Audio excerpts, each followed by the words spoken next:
તો આ બીજી તરફ જીતુ વાઘાણી પત્રકાર પરિષદ કરી રહ્યા છે, સીધા જઈશું, શું કહે છે જીતુ વાઘાણી?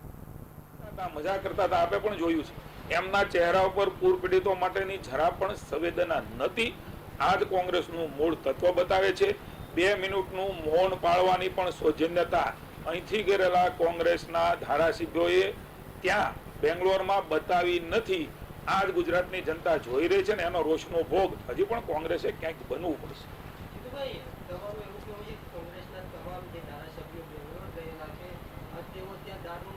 નહીં, બિલકુલ નહીં. જલસા કરવા ચોક્કસ ગયા છે, આનંદ કરવા ચોક્કસ ગયા છે. એમના ધારાસભ્યોએ અહીંયા ફ્લોર ઉપર કહ્યું છે કે અમારી પાસે તો બધી પરમિટો છે, અમારી પાસે તો આ છે. જે કેટલાક લોકોને આનંદ પ્રમોદ કરવાની ટેવ હોય તો મને એવું લાગે છે કે કોંગ્રેસમાં હિંમત હોય તો દૂધનું દૂધ ને પાણીનું પાણી બહાર ગયા છે, જે નહીં હોય નહીં આવે.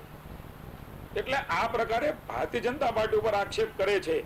અહીંયા અમારે કેમ રહેવું એટલે અમારે કહેવું પડ્યું છે. વ્યક્તિગત આક્ષેપોમાં હું ક્યારેય પીડ્યો નથી, પણ જે પ્રકારે 8 દિવસથી ભારતીય જનતા પાર્ટીની ઉપર આક્ષેપો પર પ્રતિ આક્ષેપો કરે છે અને આનંદ પ્રમોદ ત્યાં કરતા હોય આવી વાતો અમને મળી છે, એટલે મને શંકા છે.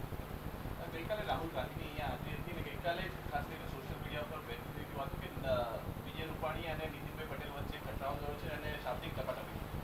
બિલકુલ નહીં, સાવ ખોટી વાત છે.